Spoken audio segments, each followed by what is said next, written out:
Pemirsa, Anda menyaksikan Headline News pukul 15 waktu Indonesia bagian Barat.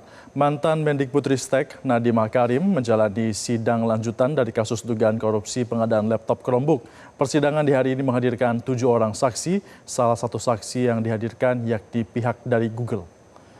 Dalam persidangan di hari ini, Ganis Samudra Murharyono selaku Strategic Partner Manager Google for Education memberikan kesaksiannya.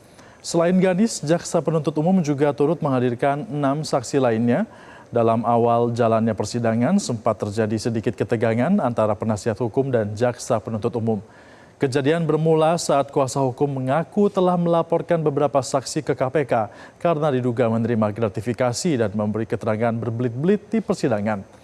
Selain itu, kuasa hukum juga menyoroti kejanggalan keterangan saksi yang dinilai identik dengan berita acara pemeriksaan, sehingga memunculkan dugaan saksi dalam tekanan saat penyidikan. Namun jaksa menyebut tudingan saksi diarahkan dalam penyidikan adalah pernyataan berbahaya. Menurut jaksa, seluruh saksi memberikan keterangan tanpa paksaan dan telah membaca serta menandatangani BAP secara sadar.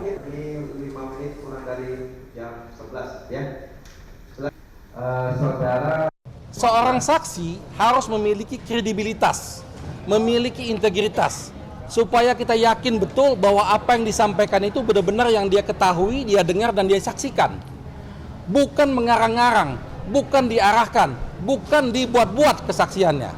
Nah, bayangkan kalau seorang saksi, ternyata dia sudah dibelenggu dulu, kamu terima uang loh kemarin, ini bukti-buktinya. Wajar nggak kalau saksi itu ketakutan?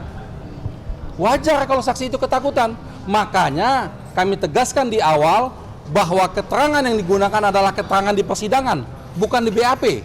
Karena di persidangan ini kita bisa cross examination, membuat saksi itu menjadi bisa saling silang mengecek kebenarannya, dan saksi tidak dipaksa di persidangan. Sidang lanjutan perkara dugaan korupsi pengadaan Chromebook yang menjerat ex-Mendikbudristek Nadiem Makarim periode 2019-2024 di hari ini kembali bergulir di Pengadilan Tipikor Jakarta. Majelis Hakim memeriksa total 7 saksi, diawali ex-Direktur Pembinaan SMA Kemendikbudristek Purwadi Sutanto, dan dilanjutkan sesi kedua yang masih berlangsung dengan pemeriksaan 4 saksi termasuk perwakilan dari Google. Informasi selengkapnya kami terhubung dengan jurnalis Metro TV Dahsyah Hutauruk langsung dari Pengadilan Negeri Tipikor Jakarta. Dahsyah, selamat sore. Bagaimana perkembangan terkini dari sidang dugaan korupsi pengadaan Chromebook? Ya, selamat sore Febrian dan juga pemirsa. Sidang lanjutan perkara dugaan korupsi pengadaan Chromebook yang menjerat mantan Mendikbudristek Nadiem Makarim periode tahun 2019 hingga 2024 hari ini kembali digelar di Pengadilan Negeri Jakarta Pusat.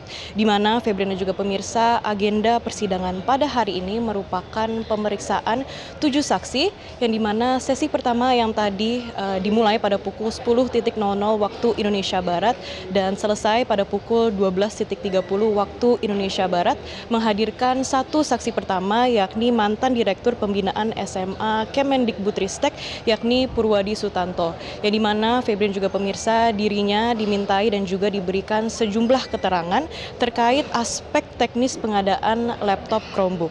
Kemudian Febrian juga pemirsa, sementara itu sesi kedua untuk saat ini masih terus berlangsung, yang dimana sesi kedua ini tadi dimulai sekitar pukul 13.40 menghadirkan 3 saksi sekaligus, yang dimana salah satunya merupakan perwakilan langsung dari Google yakni Strategic Partner Manager Google for Education, di mana dirinya dimintai keterangan terkait kebijakan dan juga kerjasama penggunaan Chrome OS dalam program pengadaan tersebut. Kemudian Febri dan juga pemirsa, tadi awak media juga sudah sempat berbincang secara langsung dengan kuasa hukum Nadiem yakni Ari Yusuf Amir, di mana dirinya menyebutkan bahwa dalam persidangan tadi sejumlah poin penting telah terungkap dalam persidangan sesi pertama tadi, di mana pertama menurut Ari terungkap bahwa seluruh aplikasi pembelajaran atau TIK yang sebelumnya digunakan Kemendikbud masih tetap bisa dipakai menggunakan Chromebook.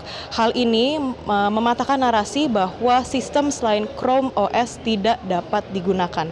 Kemudian poin kedua, Ari menegaskan bahwa Nadiem Makarim hanya menandatangani satu peraturan menteri, yakni Permendikbud nomor 5 tahun 2021. Meski demikian, penggunaan anggaran dalam pengadaan Chromebook bukanlah Nadiem melainkan pemerintah daerah. Karena itu, tudingan bahwa Nadiem mengarahkan penggunaan produk tertentu dinilai tidak terbukti berdasarkan pernyataan Ari. Kemudian yang ketiga, terkait penentuan Chrome OS yang disebut dikunci, Ari menyebutkan bahwa sebelumnya sistem Windows juga dikunci.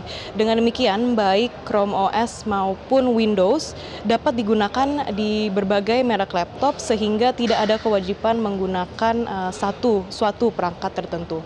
Kemudian terkait dugaan gratifikasi terhadap saksi, Ari menyatakan bahwa pihaknya telah melaporkan hal ini ke pihak yang berwenang, yakni KPK, di mana ia menilai bahwa kredibilitas saksi patut dipertanyakan jika terbukti menerima uang. Bahkan hari ini berdasarkan pernyataan Ari terdapat satu saksi yang diduga menerima uang, sehingga total saksi yang disebut menerima gratifikasi bertambah hingga saat ini. Dan tadi kuasa hukum Nadiem Makarim juga menegaskan bahwa keterangan saksi yang sah adalah keterangan yang disampaikan secara langsung dalam persidangan. Di mana tadi oleh karena itu Ari dan juga pihaknya telah meminta KPK untuk memeriksa para saksi tersebut serta pihak-pihak yang membiarkan adanya dugaan gratifikasi terjadi. Dengan demikian, Febri dan juga pemirsa, hingga saat ini kami masih terus memantau jalannya persidangan dan akan memberikan informasi terkini secepatnya kepada Anda. Kembali ke studio, Febri. Dasya Utauruk, terima kasih atas informasi Anda. Selamat kembali bertugas. Jelajahi cara baru mendapatkan informasi. Download Metro TV Extend sekarang.